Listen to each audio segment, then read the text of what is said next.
पता भी नहीं मैं क्यों उसकी बात मान रही हूँ। हाय एवरीवन, दिस इज़ प्रेरणा। मुझे लगता है कि मुझे लगता है बचपन में हर कोई चोर होता है। मतलब छोटी मोटी चोरियाँ हर किसी ने की होगी। मतलब ज़रूरी नहीं सब ने की हो। कुछ को अच्छी संस्कार मिलते हैं, कुछ उन संस्कार को लेता नहीं है, ठीक है। तो इट डिपेंड्स, ओके। मतलब ऐसा नहीं है कि हर किसी ने चोरी की है, पर मुझे लगता है कि बचपन में छोटी मोटी चोरी तो की होती है, तभी हमें पता चलता है कि ये करना गलत है, ये चोरी है, ठीक है। तो ऐसे ही मैंने भी चोरी की थी, लेकिन मुझे चोरी सिखाई गई थी, किसी अपनों ने ही सिखाई थी। मेरे मामा की लड़की थी, मम्मी के ताऊ चचा में, ठीक है। मैं ऐसे नाम नहीं लूँगी, बट आई डोंट केयर कि कोई अगर देखता भी है, जो गलत है सो तो गलत है। तो पहले क्या था, जब मैं छोटी थी, मतलब ऐसी होगी 3 से 5 साल के बीच में, मुझे ठीक से याद नहीं है।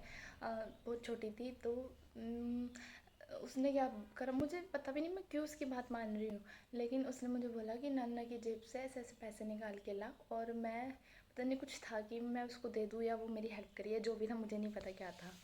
तो उसने मेरे को बोला और मैं लिटरली गई, मैंने चोरी की नाना की जेब से। शाम के टाइम में आते थे नाना, और मैंने जेब से पैसे निकाले। और लिटरली मैं इतनी पागल थी ना कि मतलब जितने भी पैसे थे, अच्छी वेल्दी फैमिली है वो लोग, लेकिन अब मेरे नाना नहीं है, लेकिन काफ़ी वेल्दी लोग हैं, ठीक है।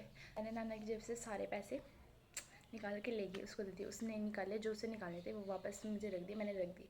ऐसे ही डेली डेली डेली डेली चलता रहा। मैंने कहा मेरे इतने पैसे हो गए, मुझे वो डॉल दिला दे। उसने कहा था कि मैं इसे तुझे डॉल दिला दूँगी, इसे डेकोरेटेड वाली डॉल थी बाज़ार में।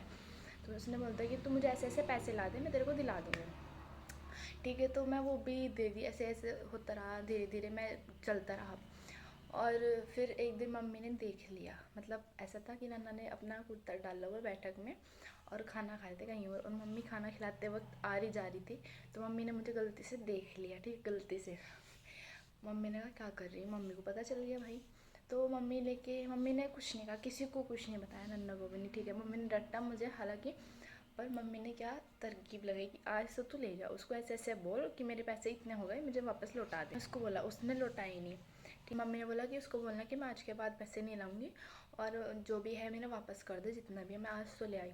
धीरे धीरे उसके घर वालों को भी पता था। एक दिन उनको पता चल गया कि ये डेली क्यों आ रही है और ऐसे क्यों आ रही है, कुछ तो गड़बड़ है। उन्हें भी पता चल गया, लेकिन उन्होंने ना तो उसको रोका ना मुझे रोका, क्योंकि उनके घर में तो पैसे आ रहे थे ना, उनका क्या जा रहा है। मम्मी ने मुझे जैसे मतलब ऐसा कर, फिर मम्मी ने एक प्लान बनाया, ठीक है, कि ऐसे ऐसे मैं तुझे उसको बुलाना है घर पे, और ऐसे ऐसे बोलना है कि मेरे ऐसे ऐसे पैसे रखे इतने सारे, और तू ले लियो इकट्ठे, और मैं उसको रंगे हाथ जो भी बोलता है पकड़ लूँगी, ठीक है। मम्मी ने ऐसे ही, मैंने भी ऐसे ही करा। मैंने बुलाया, अपनी अलमारी में ले गई, मैंने कहा इतने पैसे रखे हैं और ऐसे ऐसे है। तो मम्मी आई, क्या चल रहा है यहाँ पे, ऐसे ऐसे मम्मी को मैंने सब बता दी। मम्मी को पता चल गया, ऑलमोस्ट तो पहले से पता ही था, लेकिन फिर सबको पता चल गया।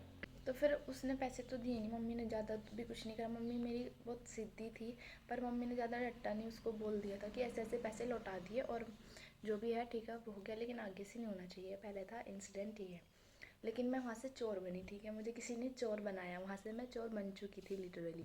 फिर आता है, मतलब ये था इंसिडेंट, इसमें कुछ सॉल्यूशन तो हुआ नहीं ना, तो उसने आज तक मेरे पैसे दिए, जो भी जा रहे थे मतलब वो भी रख लिए, और जो मैं उस पर पैसे खरीद हुए थे वो तो आज तक कभी आए ही नहीं। और बाकी मम्मी ने कुछ ज़्यादा बोला नहीं था, ज़्यादा मम्मी ऐसे बोलती नहीं थी। जितने आने थे मतलब उसने कभी दिए ही नहीं, उसने कभी जिक्र ही नहीं किया, वो खा गई एटलीस्ट, मतलब जो भी था वो खा गई, कभी आए नहीं वापस, लेकिन कोई बात नहीं। फिर दूसरा इंसिडेंट होता है, मतलब एक मैं सबसे पहले का बताऊँ या उसके बाद वाला बताऊँ, एक शायद सबसे पहले का है या उसके बाद का, मुझे ये वाला मतलब दोनों इंसिडेंट का मुझे पक्का नहीं है, एक का तो है एक का नहीं है। एक इंसिडेंट मैं बताऊँ कि जब मैं बहुत छोटी थी, ऐसे ही वही 3-5 साल के बीच में, मेरे मामा का घर बन रहा था। मतलब जैसे 2 पोर्शन थे ना, मतलब एक इकट्ठे से ही थे, मतलब इधर बड़े मामा का, इधर छोटे मामा का। तो जैसे ही बड़े मामा का घर बन रहा था, तो उनमें फिटिंग हो रही थी, जैसे लाइटिंग की फिटिंग नहीं होती वो, और वाइट वाले तार बने रहे वो, उसमें फिटिंग में लगते वो वाले, उसमें चकोर बॉक्स बना रहता है और उसमें वो फिटिंग लगती है, तो वो वाले तार थे। तो क्या हुआ कि ऐसे हम झूल रहे थे खाट पे, चारपाई पे बैठे हुए, मैं ऐसे बीच में बैठी थी, झूल रही थी ऐसे ऐसे करके, और मैं क्या देखती हूँ, नीचे 10 रुपये पड़े। मैंने क्या किसी को बताया 10 रुपये पड़े, सोच रही बताऊँ बताऊँ रख लूँ, मतलब मेरे दिमाग में चल रहा बहुत, मैं देख रही बताऊँ रख लूँ, बताऊँ रख लूँ, बताऊँ रख लूँ। वो चोर तो जन्म ले चुका था ना दिमाग में, तो मैंने बताया नहीं। 10 रुपये उठाए, स्कर्ट की जेब में डाले और चल दी। लेकिन उन लोगों को पता चल गया, मुझे नहीं पता कैसे, कि उनको यहाँ पे ज़्यादा लोग तो थे नहीं, एक तो प्रेरणा थी, और मतलब प्रेरणा तो मेरा नाम बाद में हुआ, आप लोगों को पता ही है, और 2-4 और लोग थे, तो कौन उठा सकता है, प्रेरणा उठा सकती है। और प्रेरणा के उन्होंने जेब, अच्छा मैं इतनी बुद्धू, उठा लिए तो उठा लिए, लेकिन उन पैसों को कहीं और भी तो रख सकती थी। उन पैसों को लेके जेब में रात भर घूम, मतलब रात भर नहीं, रात तक घूमती रही, और ठीक है वो मेरी जेब में ही पड़े रहे। मैं तो उनका कुछ लिया ना, उनको कहीं उठा के रखी, ऐसे ही जेब में पड़े। फिर क्या होना था, उन्होंने मेरी जेब चेक करी, 10 रुपये हो गया बंटेदार। तो उन लोगों ने क्या करा, जो पाइप नहीं होते वो पाइप बांधने वाले वो तार, तो उन लोगों ने मुझे 4 पाई से मेरे हाथ बांध दिए, ठीक है। खुलने की, अब तो तूने चोरी सीख ली है, कहाँ से सीखी, ये वो, खुलेगी नहीं भाई। बहुत रिक्वेस्ट के साथ उन्होंने, मम्मी ने बहुत रिक्वेस्ट से वो प्लास के साथ खुलवाया, काटना पड़ा। वो वैसे तो खुला नहीं, तो बहुत टाइट बांध दिया था, बहुत टाइट, तो वो प्लास से ही काटना पड़ा। तो ये तो मेरे 2 इंसिडेंट थे। और लेकिन मैं इस वाले इंसिडेंट के लिए ये बोलूँगी कि जो उन्होंने करा वो अच्छा था। शायद मुझे उस टाइम पे बुरा लगता या लगा होगा, मुझे नहीं पता, लेकिन आज जो लगता है कि उन्होंने मेरे अच्छे के लिए किया था, कि अगर वरना फिर मैं क्या फ़ायदा, मैं चोर बन जाती। तो फिर मैं चोर बन गई थी, तो वो मेरे लिए ही अच्छा था कि मैं सीख जाऊँ कि चोरी ना करूँ, उधर से मुझे वो मिल जाए, ठीक है, मतलब कि मैं चोरी ना करके अच्छे रास्ते पे चलूँ। वो एक अच्छी चीज़ें आई थी, तो मैं अच्छी चीज़ें कभी नहीं भूलती। जो जिसने मेरे साथ अच्छा किया है तो मैं उसको हमेशा याद रखती हूँ, और जिसने मेरे साथ कभी बुरा किया भी होगा तो मुझे याद नहीं, और ना मुझे याद रखना, और ना मैं याद रखती। जो उसका कर्म है, मेरा कुछ नहीं जा रहा। तो बस मैं अच्छा याद रखती हूँ कि हाँ उन्होंने मेरे लिए ये अच्छा किया था कि मुझे चोरी करने से रोक रहे थे, लेकिन मैं ही बुद्धू पागल जो चोरी से नहीं रुक रही थी। फिर एक और इंसिडेंट मेरी चोरी का, 4 इंसिडेंट अभी मुझे याद आ रहे हैं धीरे धीरे। एक इंसिडेंट, जो हमारे सामने एक दुकान हुआ करती थी, मतलब ऐसे बैंगल्स वगैरह, ज्वेलरी छोटी मोटी, और टेलर थे वो। तो मैंने क्या करा, उनकी दुकान में दोपहरी में जाके, वो भैया जाके दुकान, मतलब घर सो जाते थे, पड़ोस में ही थे, इधर दुकान थी इधर घर था, मतलब ऐसा ज़्यादा नहीं था, एक घर बीच में था उनकी दुकान के। तो मैंने क्या करा, दोपहरी में आधा शटर डाउन था, आधा नहीं, देखा कोई नहीं है मोहल्ले में, दोपहरी में तो सब सोए रहे हुए, गाँव में तो नॉर्मली। मैं गई अंदर, ज्वेलरी का बॉक्स उठा के ले आई, उठा के तो ले आई, चलो कुछ नहीं, और मैं कितनी गधी। अच्छा ये देखो, उठा लिया उसको, और लाके, जैसे मेरे मम्मा के बच्चे, हम लोग लूडो खेल रहे हैं अंदर, और मैं बार बार लूडो खेल लूँ, बार बार उधर कमरे में आ जाऊँ जहाँ वो सामान रखा हुआ था, बार बार लूडो खोल लूँ, बार बार उधर उस सामान को छेड़ रही, फंस गया, टूट गया।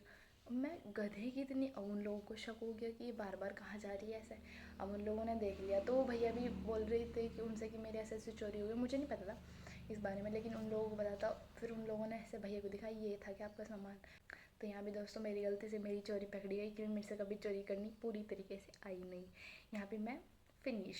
तो ये था मेरी चोरी का छोटा सा एक और इंसिडेंट, कि मेरे से चोरी करने कभी आई नहीं, जब भी मैंने चोरी करी तभी मैं पकड़ गया। अच्छा एक और इंसिडेंट, उसके लिए तो मतलब मुझे लगता है कि मैंने बहुत बड़ी गलती करी। ये जब नाना नहीं रहे थे, तो मैं और मम्मी रहते थे अकेले, तो हमारा कोई इतना खर्च भी नहीं था, ठीक है। तो मैं, मम्मी क्या थी, वो जो कोटे पे से गेहूँ नहीं मिलते जो सरकार द्वारा मिलता है, तो उसमें से हम मम्मी गेहूँ लाती थी, और मैं पता नहीं, पहले तो चलता रहा। फिर जो लड़की वो थी ना जिसने मुझे चोरी करने सिखाई थी पहले में, उसकी छोटी बहन, उसने क्या कराया कि गेहूँ नहीं होते, गेहूँ मिलते हैं, गेहूँ डब्बे में भरवाए, चल दुकान पे बेचने चल रहे, और ये खाएंगे ये खाएंगे। तो हमें लगी आदत, डेली शाम में जाते थे, और उसका कुछ ना कुछ लेके खा लेते थे। फिर मुझे ये आदत पक गई, अगर उसके बिना भी मैं जाने लगी लेके, और पेप्सी, हालांकि आज मुझे पसंद नहीं बिल्कुल भी, पेप्सी नमकीन ये सब खाने लगी, मतलब मुझे वो आदत लगी। फिर मुझे धीरे धीरे रियलाइज़ हुआ, मतलब जब मम्मी ने बोला कि प्रेरणा ये गेहूँ कम हो रहे हैं, मतलब वही उनके कंटे में कमी होगी, और मैं कुछ नहीं बोल रही, मतलब मैं सर झुकाई खड़ी, यार मुझे सच तो पता है मैं गलत कर रही हूँ, मुझे रियलाइज़ हो रहा है अपनी गलती का, यार मैं गलत कर रही हूँ, ऐसा नहीं करना चाहिए, गेहूँ कम हो रहे हैं, मतलब हमें कम नहीं पड़ता था, लेकिन वो तो गलत फील हो रहा था ना कि यार, कि हमारा जो अन्न है मैं बेच रही हूँ, किस चीज़ के लिए, वो भी छोटी छोटी उसके लिए, वो तो मम्मी मुझे वैसे भी पैसे देती थी ना। फिर मुझे रियलाइज़ हुआ कि नहीं, मेरे को ये करने का नहीं है। तो फिर मैंने धीरे धीरे ये भी बंद कर दिया खुद की रियलाइजेशन से। तो शायद मेरी ये लास्ट स्टोरी रही होगी जो मुझे याद है कि मैंने करी थी, और बाकी और भी रही होगी तो शायद मैं ना भी बता पाऊँगी, मैं भूल गई हूँ। तो मेरी लास्ट स्टोरी यही थी जो मैंने की थी, लेकिन मुझे रियलाइजेशन हो गया था। लेकिन हाँ, हम लोग यही सीखते हैं कि मेरी कमी से, कि हम, मैं बचपन में छोटी मोटी चोरियाँ की रही होगी, तभी हमें पता चलता है कि हाँ ये चोरी हमें नहीं करना चाहिए, तो कहीं ना कहीं हमें समझा दिया जाता है कि नहीं करनी चाहिए। कहीं हम खुद नहीं समझते लेकिन हम फिर भी करते हैं, और कभी कभी हमें खुद ही समझ आ जाता है कि यार ये चीज़ें गलत है। तो जिस लड़की ने मुझे चोर बनाया था, उसने ये नहीं सोचा कि यार तू कर क्या रही है, किसी की लाइफ ख़राब करी। लेकिन ठीक है, उसने जो किया वो उसकी मर्ज़ी थी। लेकिन फाइनली मैं आज ऐसी हूँ कि मैं उस टाइम पे डिफरेंट थी और आज मैं जो हूँ बहुत डिफरेंट पर्सन हूँ। और ये सिर्फ अगर तुम्हें लग रहा होगा कि मैं अपने मुंह से अपनी तारीफ़ कर रही हूँ, मुझे जानने वाले लोग जानते हैं कि मैं कैसी हूँ, तो मुझे जस्टिफाई करने की ज़रूरत नहीं है। और ठीक है, मैं अब चोरी नहीं करती और मुझे इतना भरोसा है कि अगर मैं अपने घर में 1 रुपया भी उठा रही हूँ ना, तो मैं पूछ के उठाऊँगी कि पापा यहाँ से ये 1 रुपया भी ले लो क्या, क्योंकि मुझे वो आदत लगी ना। अच्छा हाँ, इसमें एक इंसिडेंट और, तो ये तो था, मुझे चोरी सिखाई किसने थी, ठीक है। उसकी बड़ी बहन की शादी हो गई थी, तो उसकी बड़ी बहन की पायल रखी थी खाट पे ऐसे ही, तो हम लोग छत पे थे, मैं आ रही थी अकेली, तो उसकी चारपाई पे पायल रखी थी एक बॉक्स में। तो मैंने एक स्कूल में एक लड़की के पास देखा था ऐसे वाला बॉक्स, कि उसने पेंसिल रबर रखी हुई थी, तो मुझे भी लगा कि मुझे ये बॉक्स लेना चाहिए। तो मैंने वो पायल तो रख दी उधर ही निकाल के, और वो पायल मैंने उधर ही निकाल के रख दिया और वो बॉक्स ले आई। मैं ईमानदारी से बोल रही हूँ, मैं अपने मन से, मैं झूठ नहीं बोलती, अब तो बिल्कुल भी नहीं बोलती। मैंने वो पायल वहीं रख दी, बॉक्स लेके आ गई। ये भी नहीं सोचा कि प्रेरणा ये इल्ज़ाम तेरे पे ही लगने वाला है। ठीक है, मैं ले आई, मैंने कहा चल ठीक है, पेंसिल रबड़ लेके जाऊँगी कल। मैं बड़ी खुश हो रही यार, मैंने कहा मैं भी लेके जाऊँगी, मेरे पास भी डब्बा होगा वैसा, उसके पास भी है, मेरे पास भी होगा, मैं भी लेके जाऊँगी। ठीक है, तो वो डब्बा उन लोगों ने देख लिया, पायल नहीं देखी उन्होंने, कहाँ है उनके, किसी उनके घर में से किसी बंदे ने, उसने बताया नहीं जिसने भी रखी, ठीक है, उसी बंदे ने, किसी ने उनके संदूक में वो पायल रख दी। इल्ज़ाम लगा कि इसने उठा ली, पता नहीं कहाँ गुम कर दी, ये वो, मतलब इल्ज़ाम लगा कि इसी ने उठाई है। फिर धीरे धीरे वो उनको उनके संदूक में मिलेगी, तो पता है क्या बोलती उसकी मम्मी, मतलब मेरी मामी लगती है वो, उन्होंने बोला कि इसने उठा ली होगी और इसकी मम्मी ने किसके कहने पे इसको संदूक में रखवा दी होगी कि तू रखिए, कभी हम ये वो, मतलब हमारे पे इल्ज़ाम लगेगा तो तू इनके संदूक में रखिए, मतलब इसकी मम्मी ने रखवा दी होगी वापस। मतलब मैं यहाँ से मुझे लगा कि नहीं प्रेरणा, चोरी नहीं करनी। जिसने तुझे चोरी सिखाई, जिसकी लड़की ने, और उन्हें पता भी था कि मेरी लड़की ने इसे चोरी सिखाई, उसी बंदी पे तुम चोरी का इल्ज़ाम लगा रहे हो, और जबकि मैंने नहीं उठाई थी। तो मतलब ये देखो कि उसकी लड़की ने मुझे चोरी सिखाई और वो ही मेरे पे झूठा एलिगेशन लगा रहे। और उन्हीं के घर में से किसी ने, जो पायल उन्होंने संगवा के रखी थी, उसने ये तक नहीं बोला कि नहीं इसने नहीं उठाई थी, इसने बस डब्बा लिया था, वो मैंने उठा के रख दी थी। मतलब कोई बता तो सकता था ना कि जिसने भी वो उठाई थी, लेकिन नहीं। यहाँ से मुझे सबक मिल गया था कि प्रेरणा, तेरे यहाँ कोई नहीं है, तेरे यहाँ कोई नहीं सुनने वाला, बस तेरी मम्मी पे झूठे इल्ज़ाम लग रहे हैं और तेरे पे। तो उसके बाद से तो मैंने चोरी करना बंद कर दिया था। लेकिन वही है ना कि जब आप एक बार चोरी कर लेते तो बार बार आप पे इल्ज़ाम लगते, तो वही सब मेरे साथ हुआ। लेकिन मैं उस टाइम पे सीख चुकी थी कि नहीं, ये मेरे लिए तो नहीं है, और ये झूठे इल्ज़ाम मेरे पे लगाए जा रहे हैं। जिन्होंने, शायद जिस लड़की ने मुझे चोरी सिखाई है, शायद उसी ने वो अंदर रखी हो, जिसने भी, लेकिन उनमें से कोई सच नहीं बोल रहा। लेकिन ठीक है, मुझे आज रियलाइजेशन है मेरी गलती का कि हाँ मेरी गलती थी, मैंने चोरी की थी, इसलिए मेरे पे वो इल्ज़ाम लगे हैं। अगर मैं पहले ना चोरी करती तो शायद वो इल्ज़ाम मेरी मम्मी पे या मेरे पे नहीं लगते। मुझे अपने लिए बुरा नहीं लगता, लेकिन जब उन्होंने मेरी मम्मी का नाम लिया ना कि इसकी मम्मी ने जाके वहाँ पर रखवाए होंगे, तो उस टाइम पे मुझे सच में हर्ट हुआ था, मतलब बहुत बुरा लगा था कि यार प्रेरणा तो अपनी मम्मी के लिए क्या कमा रही है। झूठे इल्ज़ाम तो वहाँ से तो मैंने बंद कर दिया था और मैंने ट्रस्ट करना छोड़ दिया था, मतलब बहुत चीज़ें थी। तो ये तो ऐसे मैंने चोरी करना भी बंद कर दिया। तो अभी ये था, जिस इंसान ने मुझे चोरी करनी सिखाई, उसी के घर वालों ने मेरे पे चोरी का इल्ज़ाम झूठा लगाया। तो बस यही थी, मैंने कहाँ से चोरी करनी सीखी, कैसे कैसे चोरी की और कब कब की। हो सकता है कुछ चीज़ें मेरे से छूट गई हो, ठीक है, मैं बचपन में थी ऐसे, लेकिन अभी मैं ऐसी नहीं हूँ। मुझे उस एक इंसिडेंट ने मुझे सिखा दिया कि नहीं प्रेरणा, चोरी करना गलत है। ये सिर्फ तेरे पे नहीं आता, ये तेरी पूरी फैमिली पे आता है, तेरी पूरी फैमिली के रेपुटेशन का सवाल होता है। तो वहाँ से मैंने चोरी करना बिल्कुल बंद कर दिया था और अभी मैं बिल्कुल अच्छा हूँ। तो मेरी कहानी आपको कैसी लगी, हाउ आई बिकम अ चोर, वो तो आपने टाइटल से पढ़ ही लिया होगा। चोर भी हर कोई नहीं होता, चोर भी मजबूरी में बनता है कभी कभी, और कभी कभी चोर बनाया जाता है, वो अपने मन से नहीं बनता, ठीक है। कभी कभी चोर हम बनाए जाते हैं, कभी कभी हम चोर मजबूरी में बनते हैं, चोर बन के नहीं आता ऊपर से, ठीक है, वो मजबूरी भी होती है। मेरी ही कहानी चोर कैसे बनी मैं, ये सुनने के लिए और मेरी चोरी की कहानी किसी के किससे सुनने के लिए बहुत बहुत थैंक यू। आपने मतलब इस बकवास सी स्टोरी को भी अपना टाइम दिया, आपने यहाँ तक देखा पूरी, उसके लिए बहुत बहुत थैंक यू। और तब तक आगे के लिए हम कोई ऐसी स्टोरी लाएंगे, और आगे भी मैं कोई ऐसी अपनी अटपटी सी कहानी लाऊंगी। तब तक आप बने रहिएगा। और इस वीडियो को अगर आपने यहाँ तक देखा है तो देखने के लिए बहुत बहुत थैंक यू। अपना प्रीशियस टाइम देने के लिए बहुत बहुत thank you. Take care and good bye, see you again, bye bye. Take care.